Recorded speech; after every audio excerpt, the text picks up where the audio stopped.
Alright, this is a speedy unboxing of Gigabyte 970A-DS3P.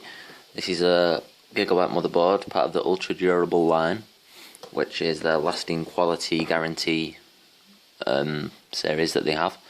It's got the 9 series AMD chipset, the AMD 970 chipset with the AM3 Plus socket. I'll says that over here. We've got ultra cool, ultra performance MOSFETs, lower RDS, whatever the hell that means. Ultra safe UEFI dual BIOS, which means it has 2 physical chips on the motherboard storing the BIOS information you can switch between. So you could save an overclocking profile on one and a stock profile on the other. Or if one goes corrupt, you can switch to the other one and recover it and put a new BIOS chip in. Here's all the part numbers and information. Here's all the part numbers and information on the side of the box. There's pretty much more of what we've got on the front, but smaller. This here has got some more icons, same as the front. There's English, features and benefits, UEFI dual BIOS support, all solid capacitor design, which is to prevent them leaking, and on-off charge technology. That's also in many other different languages on there. God damn, there's a lot of languages. That's pretty much the same as the other side on there. Let's look on the back briefly. There's lots of information to absorb. We've got high quality audio capacitors. The being gold makes no difference whatsoever. Don't get fooled by people who try to sell you gold contact cables. There's high quality audio capacitors. There's an audio noise guard, which is basically this line they've drawn that doesn't really do much, but it lights up, I think. So there's a high ESD Ethernet port with protection on it, which means it doesn't get electrostatic into the board, and it'll have some sort of circuitry to prevent that. It's got the same on the USB ports, apparently,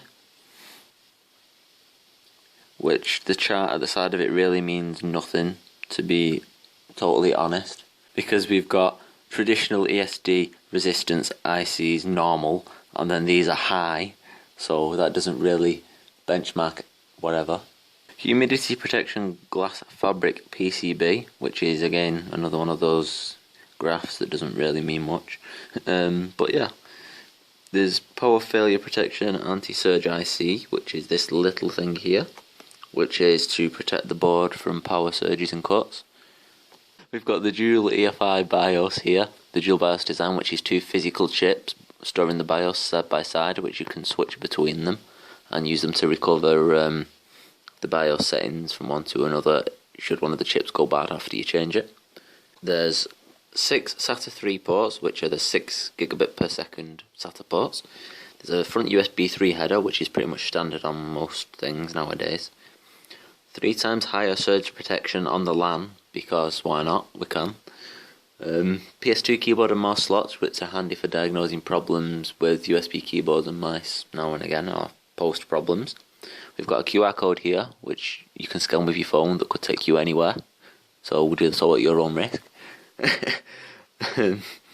USB 2 times 6, USB 3 times 2, and HD audio just on standard 3 connectors. It's not got surround audio. There's some more specifications, which are probably more repeated specifications. The above photos are for reference only. Specifications may vary, which they probably won't. We have got 2 SATA cables, one of which is right angled and one of which is just normal straight through. The right angled one's straight on the other side as well.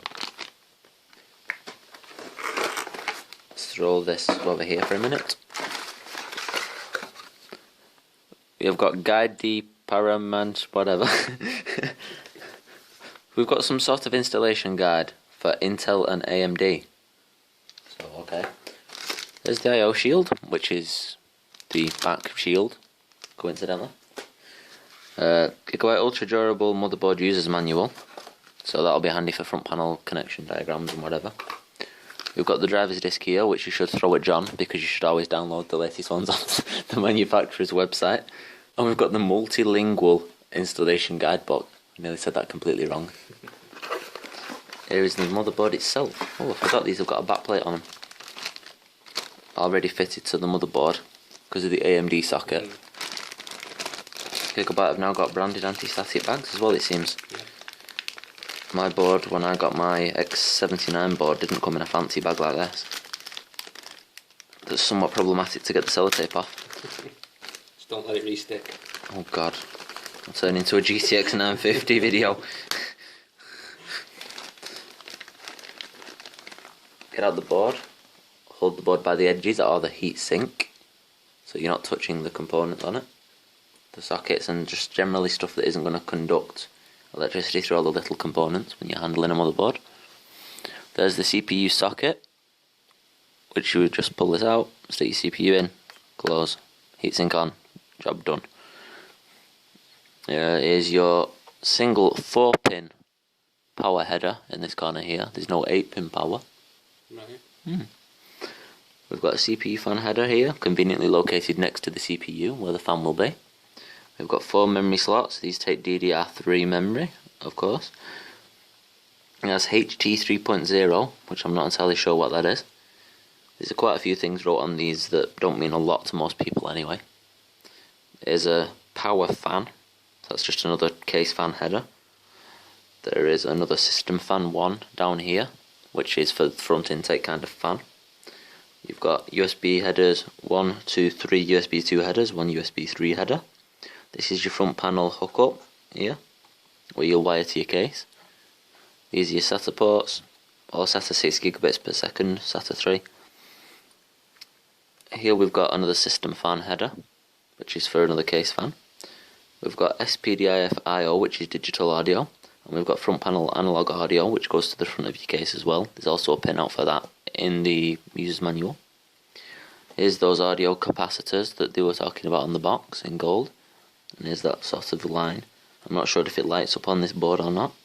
This chip here is the audio chip, which is why it breaks the line, which is where the traces come through it. We've got some writing on the heatsinks as well. Side on, which I didn't even notice at first. And the Gigabyte writing there. And the other heatsink over here with no writing on it. Here's the full part number for the board, GA-970A-DS3P.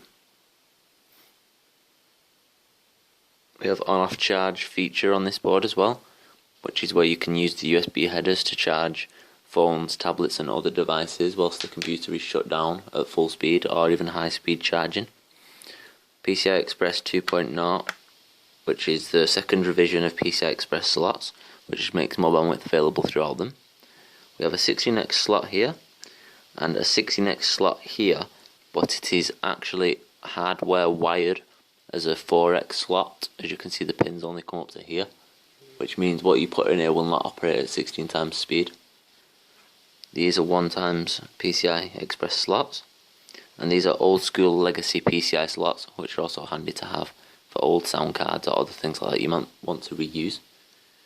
Which I want a new board that's got at least 4 of them on it, but I can't find them because the sound cards are cheap. And there's the rear panel I/O again, but upside down. There's the back of the board. There's that back plate behind the CPU. You don't really need to come behind here on AMD systems.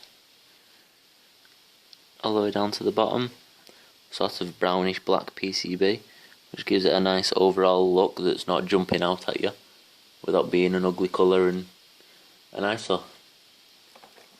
So there was a quick unboxing of the Gigabyte 970A-DS3P rather.